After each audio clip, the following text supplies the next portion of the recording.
Good morning, everybody. Guess what? My cold is going away, but I did lose my voice over it. I guess because when I was coughing, it caused my vocal cords to rub together so roughly and aggressively that now I've got this grumble voice. But I feel great. Everything is loosening up, and I can breathe again, and it's wonderful. But anyway, all right. So I've done political commentaries this past or the beginning of this week, but I haven't touched the markets. So I wanted to talk about economics and the yield curve again, and a little bit about my positions. Now, I took some healthy profits from shorting the markets. I've been telling you, man, shorting is a great way to go because when it drops like that, boom, you get a quick windfall. And I really like rolling that into something else right after I watched the volatility index, and when the volatility index gets real high, it tells me we're probably we're probably peaking out. As we get closer to 20 on the VIX, it tells me I think people are real scared at this point, and we're probably maxed out for the time being. And so I take profits on quite a few of my short positions. I leave a little bit out there so that just in case I'm early and there's more of a drop and a more significant one, I can still make some money off of it. But for the most part, I feel like watching the markets, like I said, we're not in that crisis mode yet. We're still dropping about 500 on average and then rallying again about 500. So that to me just means there's that normal volatility. All right, so I haven't covered whether I use technical analysis or not, and why or why not. And now that I'm talking about volatility, I want you to understand my perspective on technical analysis. You never hear me talk about charts, right? Other than, oh, it's going up, it's going down. But I do use technical analysis. However, in times like this, where volatility starts to pick up and is high, technical analysis is not a reliable tool because technical analysis is only good at looking at normal events, right? So it looks at the normal flows of people coming into the market and going out of the market during calm periods of time. And it can show you hindsight 2020, what happens during a time like this when people get psychotically scared or greedy or whatever to cause markets to move too much one way or the other in a certain direction. So, but I will never use technical analysis for times like this because times like this are too volatile, and technical analysis does not predict the future. It can show you a pattern of what's happened in the past, and that's great for understanding psychology. But just because you understand a person's psychology does not mean that you can predict that person's actions in the future. This is why I love one of the Tom Cruise movies called Minority Report is one of my favorite movies, because not only is it innovative for the time it came out, which actually sort of represents the time we're in now. If you watch that movie, you'll see that a lot of the technologies that are in that movie actually exist this day. So it was very predictive in what technologies are coming to us. And it was also a warning and predictive on how those technologies can be used against us if we're not careful, if we only solely rely on the technology rather than giving a leeway for human free will, which is a concept of religion, free will. When you get into communism and authoritarianism, they don't believe in free will. They believe in a command authoritarian that tells you how to do things because you're too stupid to have your own free will. That's why I don't subscribe to those types of politics and economic theory, because they are too stupid to realize that by doing so, they limit themselves. They think that they're creating a better society by controlling it. But what they're doing is they're limiting it, because when you put something inside a box, it can't expand outside that box. So that's all authoritarianism does, is it creates a box around people. and around societies. And then what they do is they call themselves progressive, or they call themselves forward thinkers. But the reality of it is they're dummies, and they're actually regressive, and they're blockers of society. But technical analysis will only show you normal moves, okay? So like, you'll see little moves, little blips like this in the market. Technical analysis is great for that. But when you're getting things like this, whoosh, whoosh, whoosh, whoosh, technical analysis is not good in telling you what to do in the short term, because you don't know. There's a lot of factors you don't know. What causes a market to move so greatly in either direction? It's usually a sole actor, a lone actor who has a lot of money behind him. Can you foresee that actor doing what they're going to do? You can see the overall humanities psychology, the mass psychology of what people are doing, right? So these little blips is mass psychology, the normal in and out of daytime routine and daytime fear and greed based upon what's going on in economics and in geopolitics. But you don't know what Warren Buffett's going to do with $600 billion unless you ask him. And he may not report what he's about to do. He may have reports about what money he has, but you don't know how he's going to deploy it based upon the charts. So there's always an unknown factor.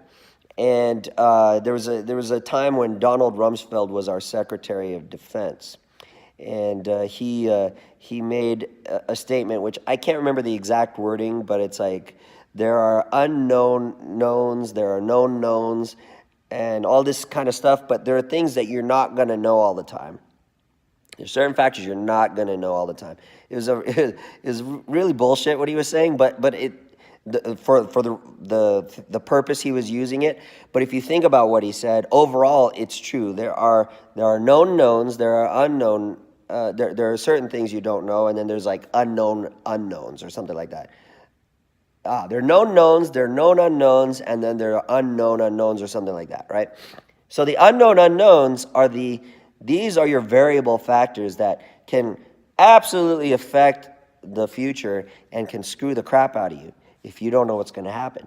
Because typically, those big factors are contrarian in their behavior to what you're going to do. Because you're small money compared to them. And I'm not saying that as an insult. I'm being realistic. I'm honest about who I am.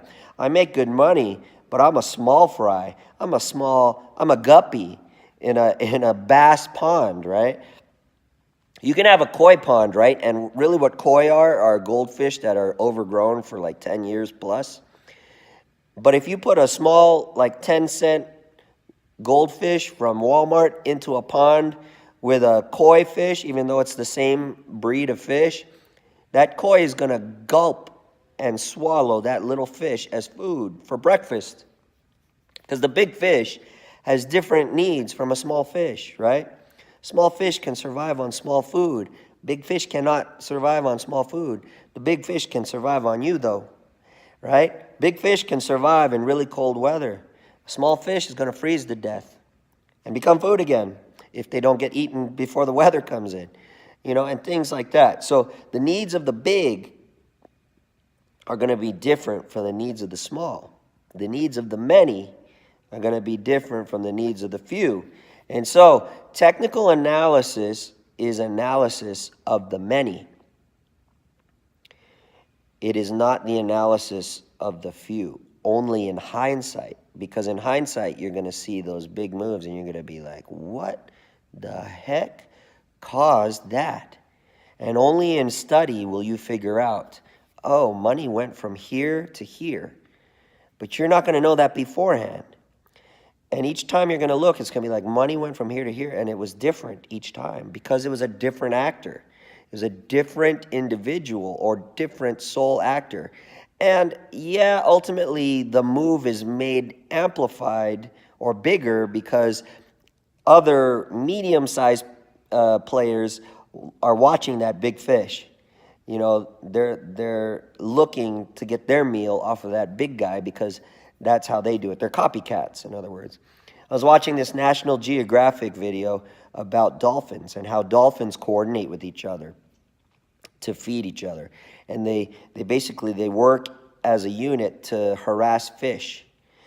And schools of fish, which are normally like pretty jumbled when they're around, you know, the dolphins will like sheepdog swim around them and harass them and get them all crazy, and they start to spread, and then they get this, the fish get this shell shock where they form this perfect ball because they're like huddling to each other for security. They get scared and they want to stay together to protect each other and feel safe, kind of like leftists, right?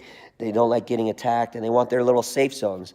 But by being in their safe zone, the dolphin can now leave them alone because their psychology is so screwed up. They stay in that ball and swim in that ball for a period of time until their minds feel like they're not being harassed anymore, and then they can separate. But that doesn't happen because they're going to still be harassed. The dolphins need to eat, and the harassment stops when the dolphins are full. So anyway, the ball forms, and the dolphins come in and they pick off fish left and right. They take well, actually 360. They take turns going through and picking off fish. And they do it just enough not to separate that ball, but it's enough to still harass the fish where they feel like they're secure. As long as they're not eaten yet, they feel safe in that ball. Well, you start to get these smaller, lazy players. These are like your medium-sized investors. The dolphins are like your big investors, where they send the market in a way where they can totally screw everybody and take advantage of it while everyone's like panicking and not knowing what to do. There are these sea lions who are like these medium-sized investors who follow the dolphins. And they don't know exactly how to coordinate. They don't know how to get this ball formed, but they know how to watch the big guys work. And they know, oh, I can get a meal now because they've got this ball thing set up. So the sea lions come through and they just go through and they take advantage of the hard work of the dolphins. And they just pick it off, you know, randomly. And by doing so rapidly, they tend to scatter that ball because the fish start to realize we're not safe in this ball anymore because we're getting picked off in here, and they start to separate again. So this is my analogy for the markets. You got these big guys that you're not going to be able to see what's happening, but they're balling up the markets all of a sudden, and they scare everybody or they make everybody greedy at the same time. And because people don't know how to think independently, we're trained to live in a command society where we choose leaders that tell us what to do because we're too stupid to do it ourselves. And a lot of people don't like to hear that, but that's what they do. And you get things like France, where they've elected leaders that they thought represented them the best because they were so open. They opened society to everybody, and they're so loving and open that they've created a ball where now all of the offenders can come in and pick them off, whether it's the people with guns. There's a problem with gun control because gun control herds all the innocents into a ball in a safe zone where they can't defend themselves. And the ones who keep the guns, the lawbreakers, who don't care about laws, period, can come in and pick off the fish. Now, I'm going off on a tangent, but the reality is it all works the same. It's all the same. If you can see that, you can really start to master society. So what I'm saying to you is, when you think about things and understand all things, this is Miyamoto Musashi was a samurai. He said you can understand the way of the sword by understanding the way of poetry, right? The way you use your pen is the same way you use your sword. You can understand the sword by understanding flower arranging, because the way you arrange the flower is the way you're going to strike your opponent. By cultivating your mind, you can understand how to defeat your opponent in any way. Same thing holds true for the markets. So if you understand that psychology of how people are and how they tend to actually fall prey to the authoritarians because they buy into the fact that they're stupid, which is not a fact. It's being sold to you. It's a marketing ploy to sell to you that you're stupid so that that one person can control you, like a pimp, like an abusive spouse. They tell you, you can't survive without me. And so you buy into it because your insecurities, you don't know how to be confident in yourself. Confidence comes from knowing. When you know that you are smart, when you know that you are capable, you don't need authoritarians. And this is the whole concept of freedom. It's realizing that you are intelligent. But if you don't have God in your life, you won't realize that. And that's the key to faith. This is why communism does not like religion. This is why leftism does not like religion. This is why they attack God in all ways, forms, and fashions. Because if you understand that there's a great, intelligent creator out there, you know that that great, intelligent creator would not make a mistake in making you. And they would not want you to make decisions that are suicidal or destructive. They have, that great, intelligent creator made you great and intelligent in their image, right? Because just like an artist does not make bad art, right? If they believe they're an artist. They breathe life, their life, into their artwork, right? So if you're an artist and you think your art is crap, why would you be an artist? Doesn't make sense, right? I believe in God. I believe God is a great creator. I believe God is a magnificent, all-knowing, intelligent artist. He understands all things, all people, and he made me perfectly. Now, the way I behave is my choice. He gave me free will. That's what a great leader is. In my last video, I talked about being strong is knowing how to be gentle, right? The true strong people understand how to be gentle because they're strong enough to be gentle. They're so strong they don't need to exert authority because they are so strong and so great. People follow them anyway, right? You don't need to be forced. Like Macron in France is forcing people to follow him or follow the European Union, actually. He's a puppet of the European Union. And you're seeing that in the tanks because the tanks have the European Union flag on it with a ring of stars, and it's the blue flag. That's why I say it's the new Soviet Union, because they need to force people to fall in line. That is not freedom. When you need to force people to fall in line, like censorship forces people to fall in line, that is not strength, okay? So the reason I'm going back into that, even though I was talking about technical analysis, is you need to understand how to use your tools effectively so that you can capitalize off of it. You can benefit off of it. And it's not just you who benefits, everyone does. See, the communists and the leftists have it backwards. They try to make it so everybody benefits. And by doing so, they give of themselves to the point where they're broke. They're bankrupt. This is the opposite of Christianity. They like to use Christianity to justify their position because Christianity says we need to take care of our brother and love one another. And love is the summation of all the law, which is the truth. However, you have to keep it in perspective. Jesus gave a parable about removing the log from your eye.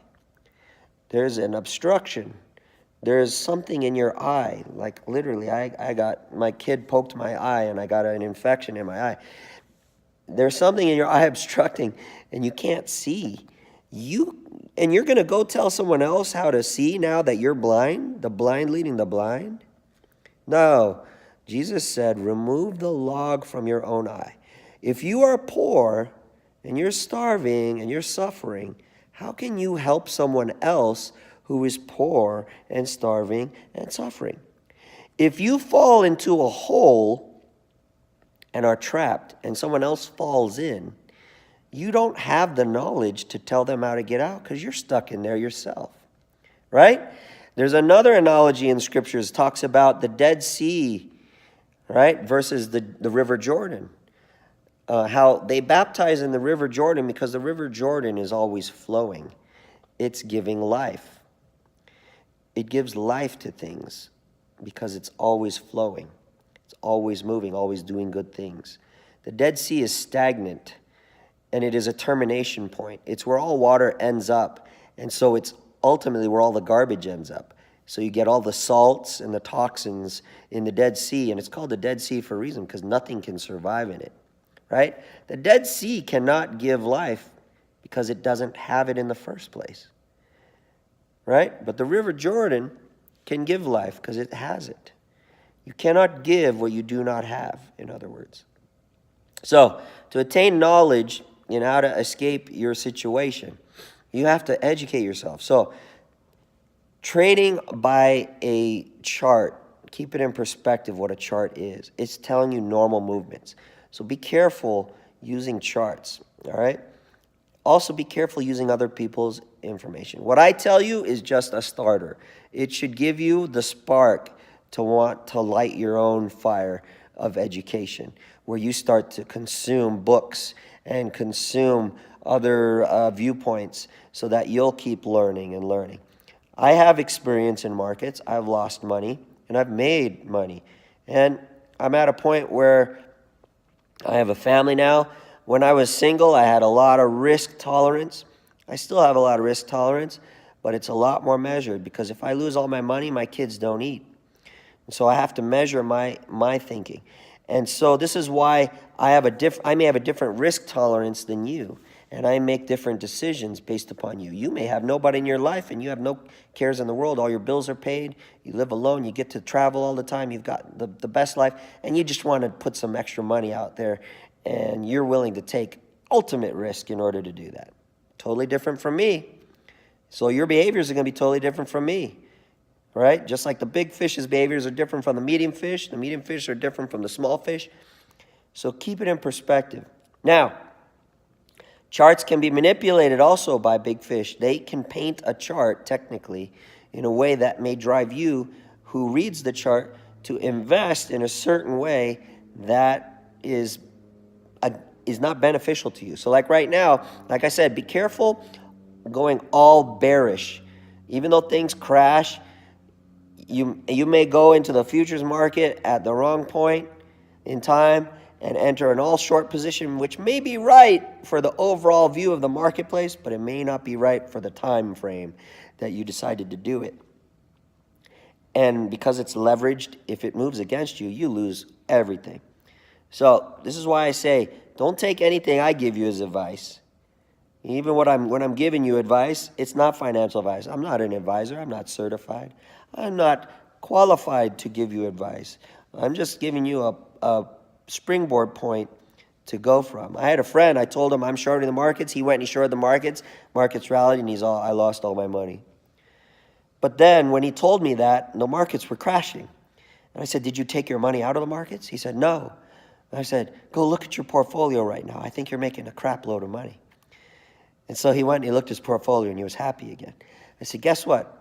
Just based upon what I'm seeing from you, you do not have what it takes to be in the marketplace. I'm not being mean to you. I'm being honest, because you're too emotional. And when you're emotional, you're not intellectual. You're not thinking. And emotional decisions are the worst kind to make. You're going to pull the money out because you're scared at the wrong time, and it'll be at a time when you've lost money.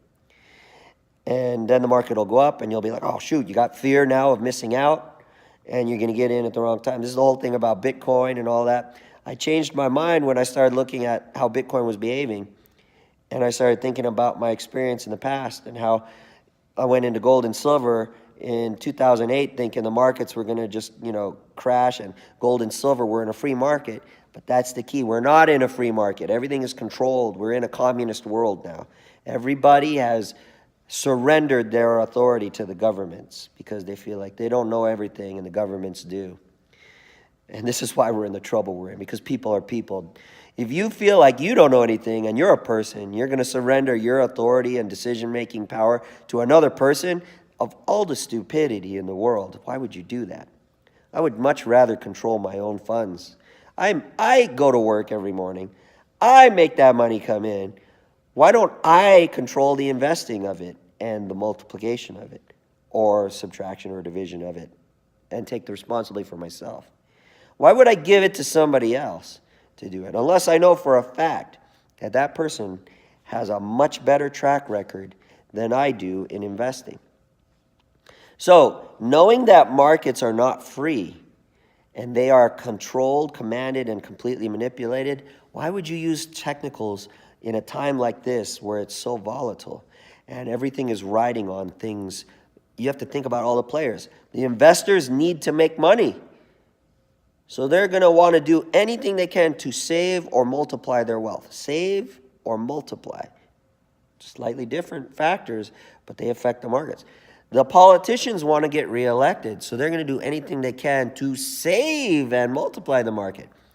Central banks control everything, so they're going to want to do everything to save the market. However, they also control interest rates, and interest rates are the one thing that is very hard to manipulate because people still need to borrow at a reasonable rate of return. They need to invest in a reasonable rate of return and borrow at a non-expensive rate so that they don't have to pay too much. So that one cannot be manipulated as hard. And the more you manipulate it, the more dangerous the situation gets. And that's what we're seeing right now. Federal Reserve is manipulating interest rates by raising them because they think they can steer markets. But there are too many players. And there's too much going on in the markets. And by manipulating interest rates, they usually use cutting interest rates as the last resort to save a market. They cut interest rates so that it makes it cheap to borrow, so that money gets injected into the economy, either through the banking system or through wealthy people borrowing, and you get money circulating again, like putting fuel into an engine. But that doesn't always work that way. Your engine actually has a mind of its own. Your fuel injectors have a mind of their own. And so you cannot necessarily control it that well, right? So the Fed is making mistake after mistake. They're trying to raise interest rates enough so that they can cut them again when they need to. And you've got side stories about trade deals between China and the United States that try to scare people into moving certain ways. But ultimately, it is the banking system that controls markets and causes them to crash or soar. So, knowing that, keep that overall perspective and understand how markets work. So like I said, if you watch markets, they're not really crashing that big. Be able to use the volatility. Volatility is great in my opinion. You can make money if you're using it properly. It's just like waves in the ocean. If you're a proper surfer and you know how to read the wave on when to ride it, you can get caught on a nice wave and it'll bring you right in, and you'll have a long ride going into the shore, and you can maneuver your way around that wave coming into the shoreline. If you're a novice and you're trying to catch that wave may come up and pass you by because you didn't know how to get the momentum, because you were too early. You didn't know how to get the momentum to match the wave and have it at the right point where it catches you and pulls you along. Or you're too late and that wave is already cresting and starting to come over and it crashes down on you and you get smashed. Well, you see those waves in the marketplace. Those waves are going on, right? So learn to ride the waves, but learn the factors that make that wave move, okay? And the main factor right now is the moon controlling the tides, and that moon is the Fed. They are causing that gravity on the wave that will give you either the high tide with the big waves or the low tide. And then those big fish investors are like sudden earthquakes that cause tsunamis in the marketplace, right? Or sovereign countries that decide to take their funds and move them into their own in a new investment and rebalance things. And the other thing that can change the way markets move is the indexes, like the Dow. The Dow is a basket of different companies. Well, if all those companies keep going down, they could decide to delist those companies from that exchange and change the makeup of that basket. So even though those companies may still be crashing, they could put new companies in the Dow that they say to you represent our economy and make the economy look good again. So all this manipulation that goes on, you have to keep it in perspective, and you have to constantly be watching it and have that understanding. So if you understand how the basket is made, watch that basket if you're going to invest in it. If you understand how the money flows, watch the price of the money. so that you're not screwed by those things. And if you keep in the factoring in your mind that there may be an unknown big fish out there that's going to screw you, adjust accordingly. All right, so that's my quick spiel on the markets. I think the markets are not crashing yet. Wait for it. When you get rallies, that's the time to short the market. And that is not investment advice. That is what I do in my thinking. How you like that? If you like it, smash that thumbs up button. Subscribe if you're here visiting. Hit that little notification bell, the gray one, so that you know next time I put out a video and you can be updated on it. And most importantly, share this information to people that you know. Real quick, the yield curve is a show of how people are borrowing based upon risk. And that's why it's not easily manipulated. Because people will still be afraid if they're afraid. Doesn't matter what you do to the yield curve, they will not get in the marketplace. You could try to manipulate it by changing interest rates all you want. But at some point you get what's known as a bond vigilante who comes in. It's a bunch of bond investors that will just control the markets, and they will just take their money out of there real fast in certain ways and rebalance it properly. And so that's the main factor that governments and central banks have to deal with. And so the inverting yield curve is a good sign that we're headed to a recession. Can they manipulate it short term? Sure, they can make it come back and look normal for a little bit, but then eventually it's going to do this again if it's meant to do that. And we could be heading into recession. So share this information to people who need to know it. And I wish you luck and prosperity. Happy New Year. Happy holidays. Merry Christmas. Merry Hanukkah. Merry Kwanzaa. Happy Hanukkah. Happy Kwanzaa. Whatever you want to call it. All these spiritual things. If you're Muslim, I don't know what you're celebrating because I'm not Muslim. I don't mean disrespect you and leave you out. As long as you're not a psycho. You know, there are psycho Christians, there are psycho people out there. So I'm not talking to you on that. I'm talking about, if you celebrate your religion, have a great religious holiday and spiritual awakening. And may the God that has created all, if it's the same one you worship, I don't know who you worship, but I believe my God is the one that created everything. You have that same belief, whatever.